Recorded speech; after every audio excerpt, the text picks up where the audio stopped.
నమస్కారం. లక్ష్మి చెప్పే కథలకు స్వాగతం. వీణులతో వీక్షించటానికి సిద్ధం కండి. ప్రియ సఖులు, ఇప్పుడు మనం ప్రముఖ సీనియర్ రచయిత శ్రీ పిఎస్ నారాయణ గారు రచించిన ఆత్మీయం ధారావాహిక నుండి 3వ భాగం వినేద్దామండి.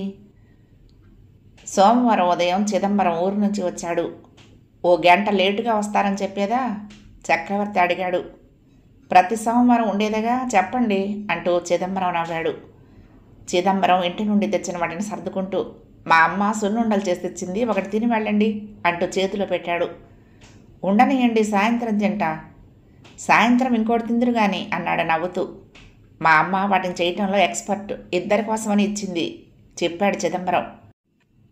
అతడు అన్నది నిజమే. నేతి వాసనతో ఘుమఘుమలాడుతూ చాలా రుచికరంగా ఉన్నాయి. 9 గంటలప్పుడు స్కూల్లో కాలు పెడుతూ ఉండగా సోషల్ స్టడీస్ మాస్టర్ సోమశేఖరం పలకరించాడు. వచ్చిన కొద్ది రోజులకే ఈ ఊరి ఆనుపానులన్నీ తెలుసుకున్నారే, యు ఆర్ గ్రేట్ అన్నాడు పళ్ళన్నీ బయటపెట్టి నవ్వుతూ. చక్రవర్తికి అర్థం అవ్వలేదు అతని మాటల్లోని శ్లేష. తను ఈ ఊరు వచ్చిన తర్వాత ఎక్కడికి వెళ్ళాడని, ఎవరిని కలిశాడని. వెళ్ళింది 4-5 ప్రదేశాలకు మించలేవు.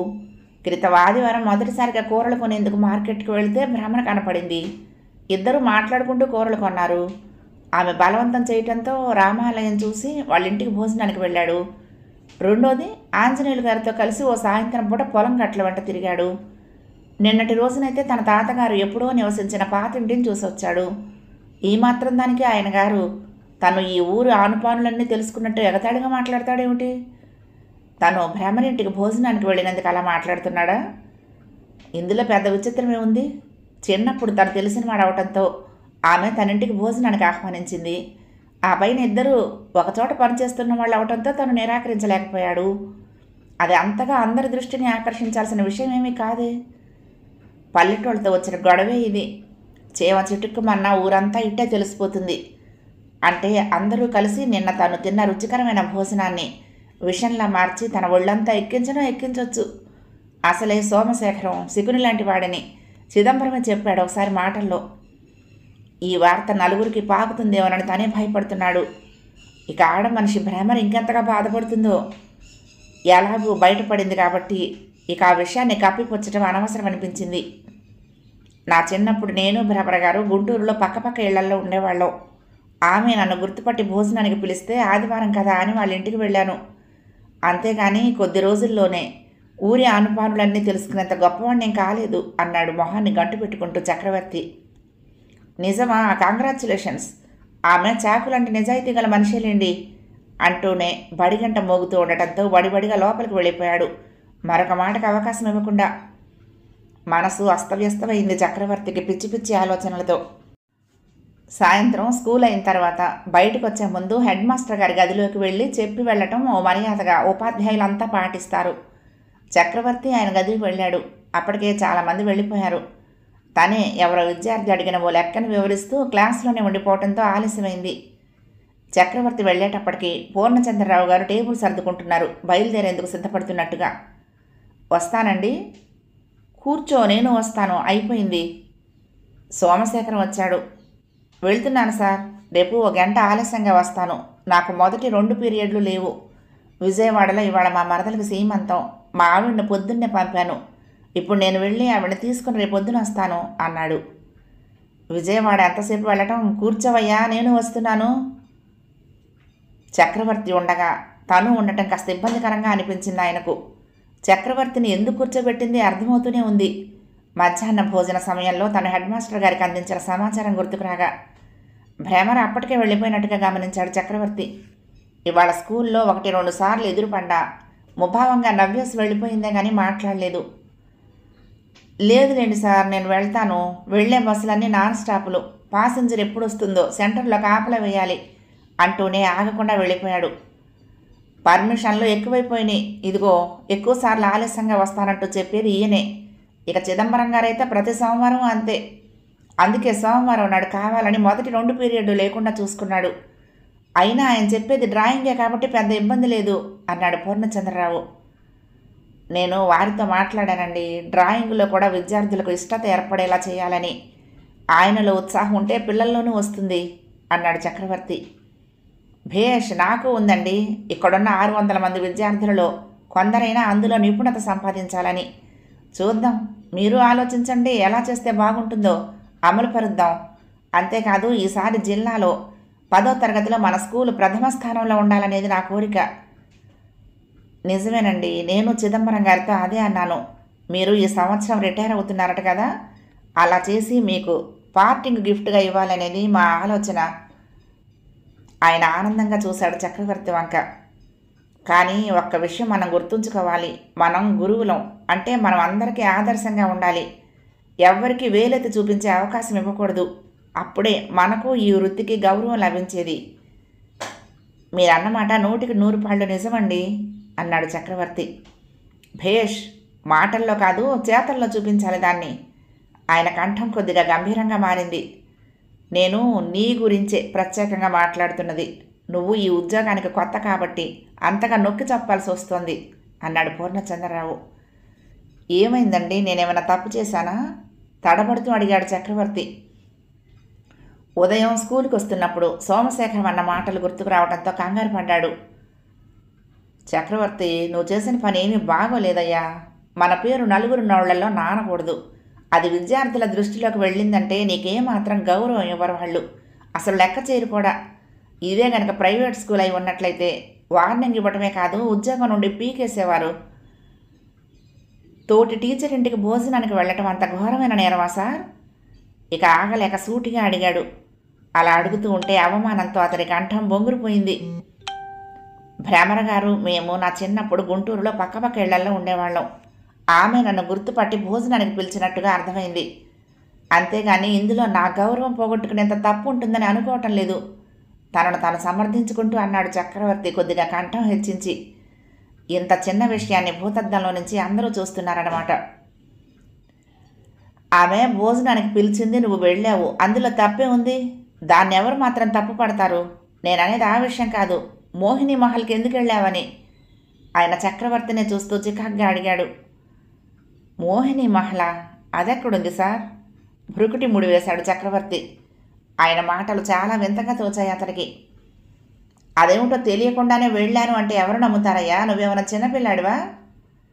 చక్రవర్తి ముందుకు వంగుతూ, నాకు వివరంగా చెప్పండి సార్, అసలు ఏం జరిగింది? నేను మీరనే మోహిని మహల్కి వెళ్ళానని మీకెవరు చెప్పారు? అది నిజమో కాదో, ఎవరిని చూసి ఎవరనుకున్నాడో మీకు చెప్పిన ఆయన కూడా పిలిపించండి, అడుగుదాం అన్నాడు కంఠాన్ని పెంచి. తన మీద వేసిన అభాండానికి చర్రున కోపం వచ్చింది. అసలు అలాంటి అపవాదును ఆ పెద్ద ఆయనకు మోసిన వ్యక్తి మీద కోపం వచ్చింది. నిన్న నువ్వు రామమందిరం వీధిలోకి వెళ్ళావా? ఆయన గుచ్చిగుచ్చి చూస్తూ అడిగాడు. వెళ్ళాను. నిన్నేమిటి, క్రితం ఆదివారం వెళ్ళాను అన్నాడు మొహం చిట్లిస్తూ. అందులో అబద్ధం ఆడాల్సిన అవసరమే ఉంది? దాని ఎదురుగ్గా ఉన్న పెంకుటింట్లోకి వెళ్ళావా? వెళ్ళానండి దృఢంగా అన్నాడు. అదే మోహిని మహల్, ఓ వ్యభిచార గృహం. పూర్ణచంద్రరావు గారి మాట వింటూనే చక్రవర్తి బిగుసుకుపోయాడు. ఇదెక్కడి ఘోరం? ఏమన్నారు? అది వ్యభిచార గృహమా? మాట నూతిలో నుంచి వచ్చినట్లుగా ఉంది. గుండె బాధతో మెలితిరిగిపోతోంది. మా తాతగారు నివసించిన ఎంత పవిత్రంగా చెప్పుకునే ఆ ఇల్లు ఇప్పుడు వ్యభిచార గృహమైందా? ఆయనకు అర్థం కాలేదు అతని మాటలు. ఏమిటి నువ్వు అంటున్నది? మీ తాతగారు ఆ ఇంట్లో ఉన్నారా? మీ తాతగారు ఎవరు? ఆయన ఎవరా అన్నట్లు ఆలోచిస్తూ నుదురు ముడివేసి అడిగాడు. ఒకప్పుడు ఈ ఊరి ఎలిమెంటరీ స్కూల్లో టీచర్గా చేసి ఎంతో గౌరవప్రదంగా బ్రతికిన రామబ్రహ్మం గారే మా తాతగారు. మా నాన్న ఆయన నివసించిన గృహమే అది చెప్పాడు చక్రవర్తి. తెరుచుకున్న నోరు మూతపడలేదు పూర్ణచంద్రరావు గారికి. నిజమా? 2 నిమిషాల తర్వాత కానీ ఆయన ఆ మాట అనలేకపోయాడు. అవునండి, ఆయన బ్రతుకున్నంతకాలం చెప్పిన మాటల స్ఫూర్తితోనే నేను ఈ ఊరును కావాలని ఎన్నుకొని వచ్చింది. వారు చాలా పెద్ద మనిషి, గౌరవనీయుడు. నాకు అక్షరాభ్యాసం చేసింది ఆయనేనని ఇప్పటికీ నేను గర్వంగా చెప్పుకుంటాను. నువ్వు ఆయన మనవడివా చక్రవర్తి? ఎంతో ఆత్మీయంగా చూస్తూ అతడి చేతి మీద చేయి వేశాడు పూర్ణచంద్రరావు. ఆయన మాటలకు సంతోషం వేసింది చక్రవర్తికి. నా చిన్న వయసులో ఆయన ఎప్పుడూ చెప్తూ ఉండే ఈ ఊరు ఎంత పవిత్రంగా చూసుకునే ఆయన నివసించిన ఆ ఇల్లు, ఆయన పనిచేసిన స్కూలు గురించిన విశేషాలే నా మనసునంతా ఆవరించున్నాయి. పూర్ణచంద్రరావు తదేకంగా చక్రవర్తిని చూస్తున్నాడు. నా మనసు మీద ఆయన వేసిన ముద్రతోటే ఎలాగైనా ఈ ఊళ్ళో ఆయన పొందిన ఆనందాలను నేను పొందాలనే కోరిక కలిగింది. ఆయన పనిచేసిన స్కూల్ పడగొట్టే ఈ హై స్కూల్ కట్టారు అని తెలుసుకున్నప్పుడు ఎంతగానో బాధపడ్డా. అదే స్థలంలో కట్టిన ఈ భవంతిలో నేను పనిచేస్తున్నాను అనుకోవటం కొంత తృప్తిని కలిగించింది. అలాగే ఆయన చెప్పినట్లుగానే ఈనాటికి ఏ మార్పు లేకుండా కనపడుతున్న ఆ ఇంటిని చూడాలనిపించి లోపలికి వెళ్ళాను. అంతే, అదొక వ్యభిచార గృహం అని నా ఊహకే అందని విషయం. ఆ మాట అనుకుంటుంటేనే అతడి కడుపులోని నారాలు మెలికలు తిరగసాగాయి బాధతో. తల ఉంచుకుని చెప్తూ అతడు పడుతున్న ఆవేదనను గమనిస్తున్న పూర్ణచంద్రరావు ఎంతో బాధపడ్డాడు. ఎందుకు అలా అయ్యిందా ఇల్లు? దానికి ఎవరు బాధ్యులు? కంఠం అసహనానికి లోనైంది చక్రవర్తికి. మీ తాతగారు అమ్మిన తర్వాత అది 4-5 చేతులు మారింది. ఇప్పుడు విజయవాడలో ఉన్న ప్రకాశరావు గారు దానికి సొంతదారుడు. ఆ ఇంటి ఒకప్పటి గౌరవాన్ని నిలపాలన్న జ్ఞానం ఆయనకు లేకుండా పోయిందా అన్నాడు చక్రవర్తి. ఆయన మంగళగిరిలో ఉద్యోగం చేస్తున్నప్పుడు పక్క ఊరే కాబట్టి అన్ని విధాలా బాగుంటుందని ఏ ఇంటిని కొనుక్కున్నారు. నాకు తెలిసిన వారే. కొద్ది సంవత్సరాలు ఇక్కడి నుండే రోజు వెళ్ళొస్తూ ఉండేవాడు. కూతురికి ఇంజనీరింగ్ కాలేజీలో విజయవాడలో సీట్ రావడంతో దీన్ని అద్దెకిచ్చి అక్కడికి వెళ్ళిపోయారు. ఇప్పుడు ఆయన విశ్రాంత జీవితాన్ని గడుపుతున్నట్టుగా తెలిసింది చెప్పాడు పూర్ణచంద్రరావు. తెలియక అద్దెకిచ్చిన మోహిని మహల్ అని పేరు పెట్టి అసభ్యకరమైన వ్యాపారం చేస్తున్నారని తెలుసుకున్న తర్వాతైనా ఖాళీ చేయించొచ్చును కదా. పూర్ణచంద్రరావు నవ్వాడు. మోహిని మహల్ అనేది ఆ ఇంటికి ఈ ఊరి ప్రజలు పెట్టుకున్న ముద్దు పేరు. అదో ఊబి లాంటిది. ఎవరైనా ఒకసారి ఆ ఇంట పెట్టిన కాలును బయటకు తీయటం అనేది అంత తేలికైన విషయం కాదు. గోండాలు రౌడీల దన్నుతో నడిచే వ్యాపారం. ప్రకాశరావు గారు అమాయకుడు. ఆ విషయం తెలిసిన వెంటనే ఖాళీ చేయమని చెప్పాడు. ఆయన అన్నప్పుడల్లా వాళ్ళు సరేనంటారు కానీ ఖాళీ మాత్రం చేయటం లేదు. ఒకసారి ఆయన్ని బెదిరించారు కూడా. మీ అద్దె ప్రతి నెలా సరిగ్గా ఇస్తున్నప్పుడు మేమెందుకు ఖాళీ చేయాలని మొండిగా మాట్లాడారట. నాకు చెప్పుకుని ఎంతగానో బాధపడ్డాడు. చివరికి ఏమీ చేయలేక చేతులు ఎత్తేశాడు. కుటుంబాలు నివసించే వీధిలో అలాంటి గృహాన్ని ఊరి ప్రజలు మాత్రం ఎలా సహిస్తూ ఊరుకున్నారు? ఎవరు పోలీస్ కంప్లైంట్ ఇవ్వలేదా అడిగాడు చక్రవర్తి. పూర్వంలా ఇది గ్రామం కాదు, ప్రజలు తిరగబడటానికి. బాగా పెరిగిపోయిన బస్తీ. ఎవరి జీవితం వారిదే. చుట్టూ ఫ్యాక్టరీలు రావడంతో ఎక్కడెక్కడి నుంచో కొత్త వాళ్ళు చాలామంది వచ్చారు. గమనించావో లేదో, ఊరు చుట్టూ చాలా కాలనీలు వచ్చాయి, ఇంకా వస్తున్నాయి. ఇదిగో ఈ 4-5 వీధుల్లోనే ఇంకా పాత వాసన కొడుతూ ఉన్న కొన్ని పూర్వపు ఇళ్ళు కనపడుతూ ఉంటాయి. వాటిని డెవలపర్స్ కొనేసి అపార్ట్మెంట్లు కట్టాలనే ప్రయత్నాల్లో ఉన్నారు. ఎప్పటికైనా రాష్ట్రం విడిపోతే ఇక్కడికి దగ్గరలోనే రాజధాని వస్తుందనే ప్రచారము ఉంది. నేనైతే దాన్ని ఎత్తేయించడానికి 1-2 సార్లు ప్రయత్నించినా ఆ పనికి నేను చాలా బలహీనున్నని అర్థమయ్యి నోరు మూసు కూర్చున్నాను అన్నారు పూర్ణచంద్రరావు గారు బాధాతప్త హృదయంతో. అందుకు కారణం మొదటివాడు భుజంగం అయితే రెండోవాడు ఆయన గారు ఉంచుకున్న మాణిక్యం తమ్ముడు నాగరాజు అన్నాడు. భ్రమర స్కూల్లో ఆ రోజు ఉదయం కాలు పెడుతూ ఉండగానే మిమ్మల్ని సర్పంచ్ గారు ఒకసారి కలవమని ఫోన్ చేశారు అన్నారు పూర్ణచంద్రరావు ఆమెను చూస్తూ. ఆ వెధవ స్కూల్లో నేను పనిచేసే ప్రసక్తే లేదు. వాళ్లకు హిందీ టీచర్ కావాలట. ఈ గవర్నమెంట్ స్కూల్ కంటే రెట్టింపు జీతం ఇస్తాను రమ్మనమని కబుర్ల మీద కబుర్లు పెడుతున్నాడు అంది పక్కపక్క నవ్వుతూ భ్రమర. ఈసారి ఫోన్ చేస్తే ఆవిడకి ఏమాత్రం వాళ్ళ స్కూల్లో చేరే ఉద్దేశం లేదని, ఇక్కడ వీళ్ళిచ్చే జీతంతో ప్రశాంతంగా 2 పూటలా కడుపు నిండా అన్నం తింటున్నానని చెప్పండి అంది. అమ్మా భ్రమర, ఇంకా సంవత్సరం కూడా నాకు సర్వీసు లేదు. ఒకప్పుడు మా నాన్న ఈ ఊరిని కారణంగా రాజులా వెళ్ళిన మాట వాస్తవమే, కానీ ఈనాడు నేను ఏమాత్రం దన్ను లేని ఒంటరిని. ఏదో ఇలా బతుకుతున్నాను. నన్ను ఆ లంపటంలోకి లాగొద్దు తల్లి. నువ్వే ఆయనతో మాట్లాడమ్మా అన్నారు నవ్వుతూ ఆయన. ఆయనకు తెలుసు గత 1 నెల రోజులుగా నడుస్తున్న ఈ వ్యవహారం. రాత్రి 8 గంటలప్పుడు వంట పని పూర్తవగానే ముందు గదిలో మంచం మీద కూర్చుని సెల్ ఆన్ చేసింది భ్రమర. అటు ఎత్తి హలో అన్న మాట వింటూనే, ఏరా అన్నయ్య ఏమైంది, సమాచారం ఏమన్నా దొరికిందా అడిగింది ఆత్రంగా. లేదు, ఆ పని అప్పచెప్పిన మనిషి చేతులు ఎత్తేశాడు. ఓ పెద్ద సీనియర్ దగ్గర పని చేస్తున్న ఆ పని చేయలేకపోయావంటే చెట్టు కింద ప్లేడర్ అవుతావేమోనని భయంగా ఉందిరా అంది ఎగతాళిగా. పడ్డవాడెప్పుడు బలహీనుడు కాదని నేను రుజువు చేస్తానులే అన్నాడు ఆమె అన్నయ్య. అది చూద్దాంలే, ఆ వెధవకి ఇంతకీ ఎంత ఇచ్చావేం అంది. అవతల మాట్లాడుతున్న రఘుపతి ఆమె పెదనాన్న కొడుకు. ఎంత ఇస్తేనేమి, నువ్వు దాని గురించి ఏం ఆలోచించబోకు. ఎందుకు ఆలోచించకూడదు? నా మూలకంగా నీ పర్స్ ఎందుకు ఖాళీ అవ్వాలి? చెప్పు, ఎంతో ఇచ్చేస్తాను. నేనే నడువుకు చీర చెంగు బిగించానంటే కొన్ని ప్రాణాలు గాలిలో కలిసిపోతాయేమోనని భయంగా ఉంది అంది గొంతు తగ్గించి రహస్యంగా. నేను ఈ ఊరొచ్చి అప్పుడే 8 నెలలు దాటుతోంది. ఎంత త్వరగా దాన్ని సాధించాలని ఆతృత పడుతున్నానో అంత ఆలస్యం జరుగుతున్నది. ఈ ఆలస్యానికి నాకే చిన్నతనంగా ఉంది అంది. ఇలాంటి విషయాల్లో తొందరపడకూడదే భ్రమరా. ఆ ఊరివాడే మా క్లయింట్ బంధువు ఒకడున్నాడని తెలిసింది. అతని కోసం కబురు పెట్టాను చెప్పాడతను.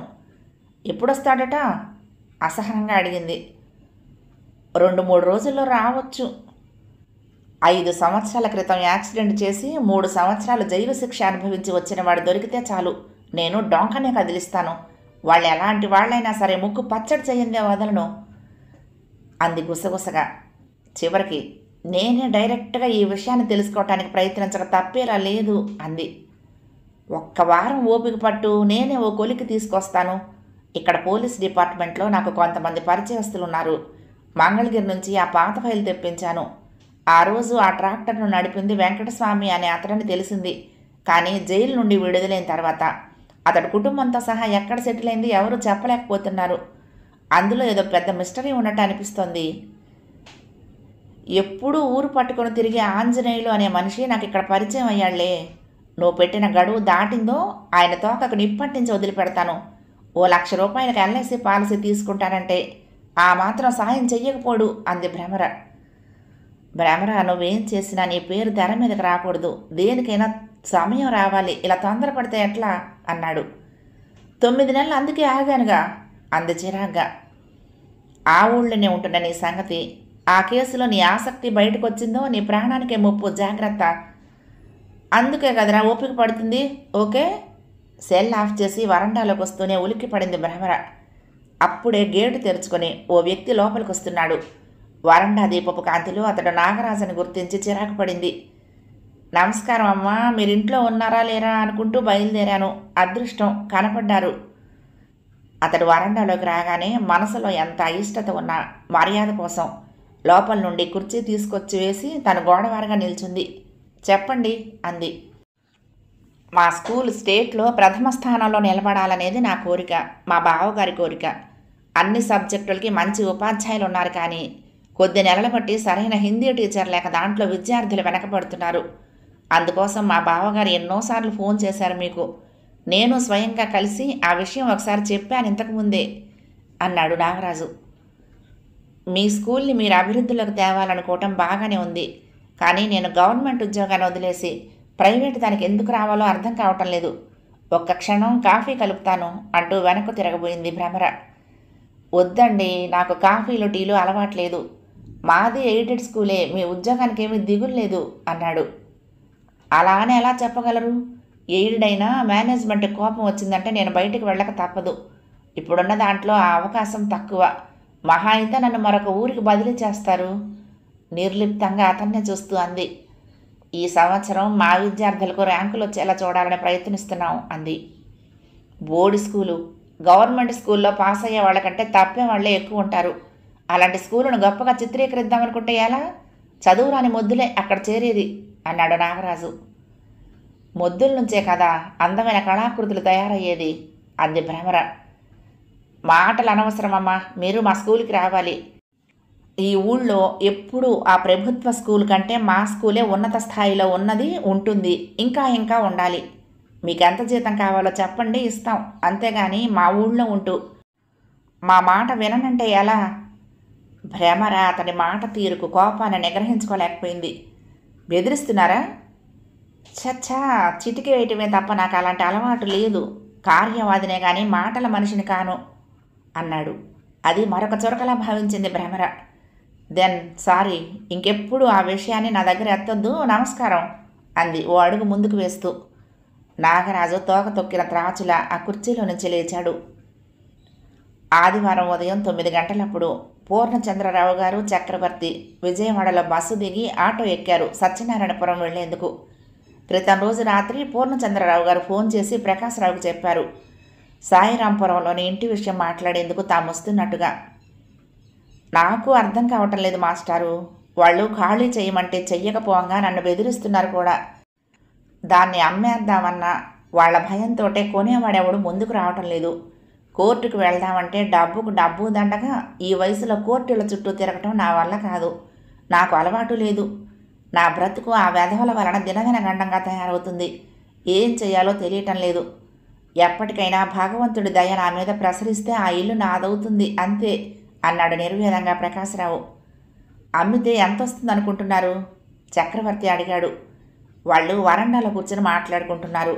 ప్రకాశరావు భార్య అంతకుముందే వేడివేడి కాఫీ తెచ్చిస్తే తాగారు. ఆయన ఊళ్ళో ఉన్నంతకాలం తరచూ పూర్ణచంద్రరావు గారిని కలుస్తూ ఉండేవాడు.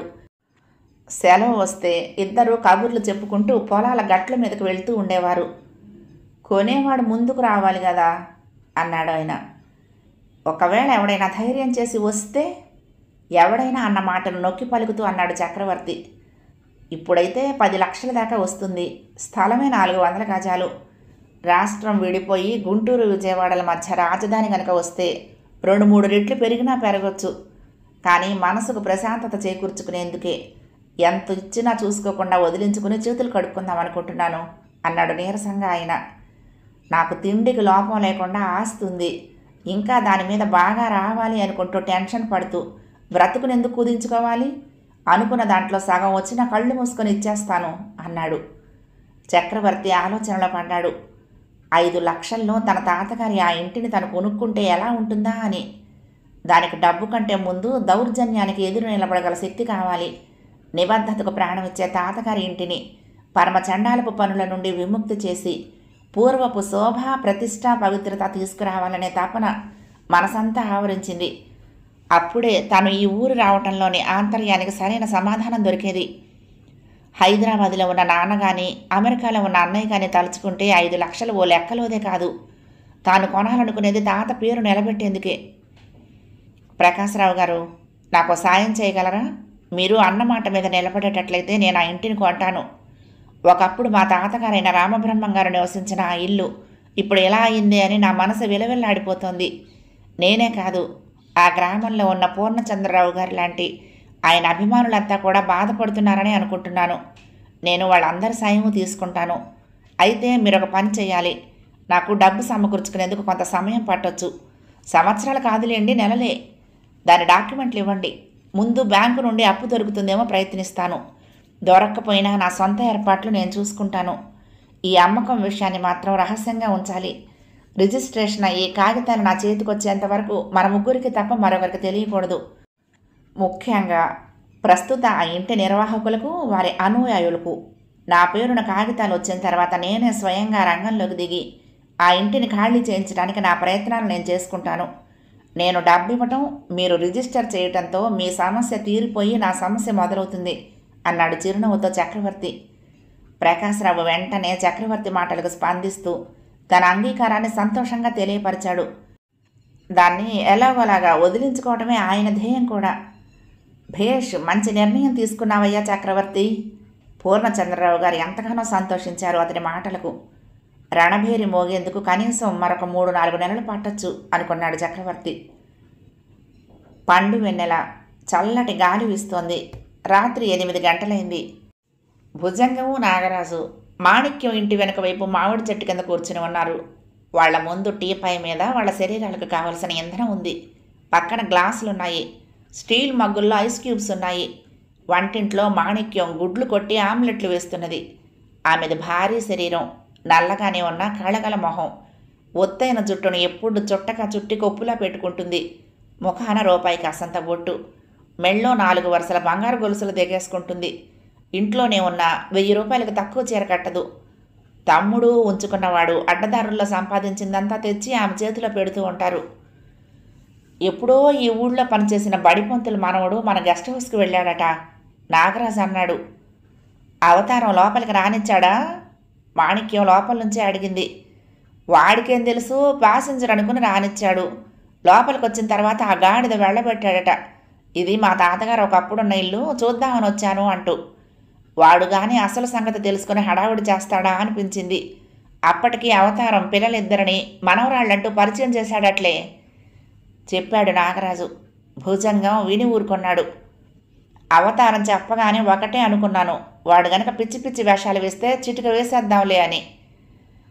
మాణిక్యం ఆమ్లెట్లను, చుడువాని, వేయించిన జీడిపప్పుల్ని ప్లేట్లలో పెట్టుకొని తీసుకొచ్చింది. అప్పుడే చిటికేసేదాకా వచ్చిందేమిట్రా వ్యవహారం అంది నవ్వుతూ. కుర్రాడేనా అడిగింది.